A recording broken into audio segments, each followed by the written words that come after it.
module. So our final module we're looking at today, which deals with seg funds and annuities. So we're going to wrap everything up, and this module is going to kind of merge our previous modules all together as well. So it's a really great way to sort of summarize everything that we've been doing, right? Okay, perfect. So we're going to start with our first segment, and in today's segment, we're going to be looking at some of the important terms that you need to know before we get into seg funds and annuities, as well as some of the risks of investing as well. So getting some of the basics out of the way, and then we get to the core of this module. All right, so starting us off with, first, we're going to start off with taking a look at the asset classes. Now, asset classes, they're just grouping the different types of assets into some key, based on some key components, into some major categories. And usually we have three key categories that would have the asset classes. So the first one is called stocks, and this is also known as equities. And these are kind of like your higher, riskier types of investments, but they do give better growth as well, right? And we'll get into the risks in a little bit. The next type of category that we have are called bonds, which are also called fixed income or debt. And these are some of the more safer sort of options that we can go with. And then the last one is cash or money market, or also money instruments, right? So different types of names for different types of categories. There's also categories of real estate as well, and we'll get into that, but these are your three main. Now, when somebody is investing in a mixture, right? So they don't want to just only stick with the low return sort of low risk type of investments, and at the same time, they don't want to throw everything into high risk, high return investments as well. So that is called a diversification, and that's always a great thing to have because you have a little bit in everything, and it allows for the best sort of optimal growth, right? So when you have that mix. Another key term that we need to look at for this module, and we need to know, I think we talked about this term in some of the previous modules, but because it comes back again here in this module, I'm going to revisit and go back on it one more time, and that's the term liquidity. Now, liquidity means it can either be liquid or illiquid. And what those terms mean, just as a refresher, is liquid is when you're able to cash in or sell something very quickly. And when would this be important to know? For emergency situations, right? So if you're trying to build somebody's portfolio and everything is an illiquid type of investments, that's not a good thing, because in case if they need money quickly, all of their money might be tied up. So we need to have enough in sort of liquid investments. So in case if there's an emergency and they need to pull some money out, they're able to do so. Right, so liquid is able to cash in and sell quickly, and illiquid is you're not able to do that. And an example of that, and one of the most common examples, is real estate. So it's considered to be illiquid, where you're not able to sort of get your money out because no one knows how fast or slow properties might sell. Now it might be, kind of a very hot market and people are buying and selling, but maybe in a few months things change, right? The next thing that we need to know, next key term, is the time value of money. And just as it states, this is when we're looking at PV stands for present value and FV stands for future value. So if you need to know present value of funds in order to get to a future value, how do you do that? And we're going to go through an example, because this is a common question for exams as well. So I want you guys to be a little bit more familiar with this, how to work with it. Now, the formula you don't have to memorize, it's in the book. And if you just do your search for present value or time value of money, you can get to the formula very quick. So again, we don't want to memorize anything. We want to understand, so we don't have to keep searching the book. And at the same time, if we need to find something very quick, we know exactly where to find that and how to get that information, right? So let's go through an example. So this is the formula that the book provides. So you have PV. Let's say I need to know the present value. How much do I need today in order to get to my goal tomorrow or in a couple of years, right?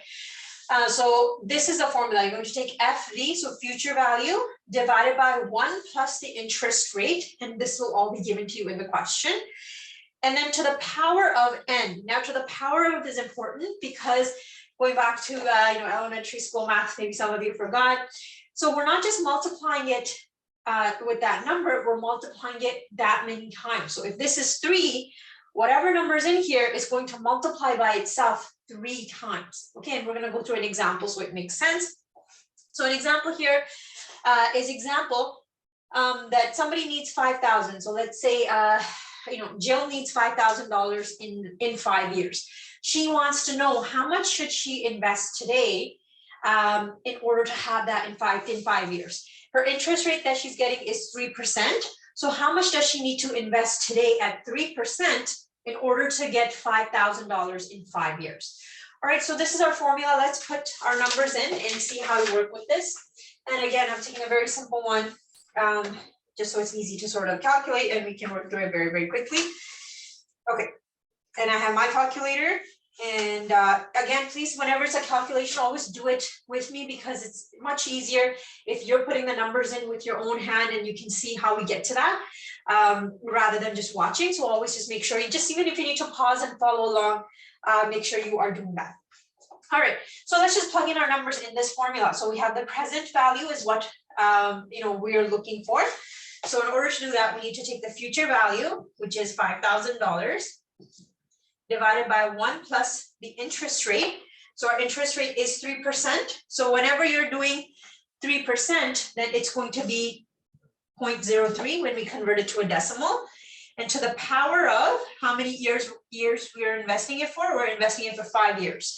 All right, so let's do this. So the first thing that we need to do is solve what's in the brackets. So this will be 1.03, and we need to multiply this number with itself 5 times. Now, you might have the calculator that just allows you to do it, but to keep it simple, I'm just going to show you how to manually do it. So I have 1.03, and I'm going to multiply this by 1.03 5 times because that's how many years we're investing for, right? So times, so this 1, 2, 3, 4, and I think I did 1 extra. Yeah, let me just do it one more time. I think I did 1 extra. 2, 3, 4.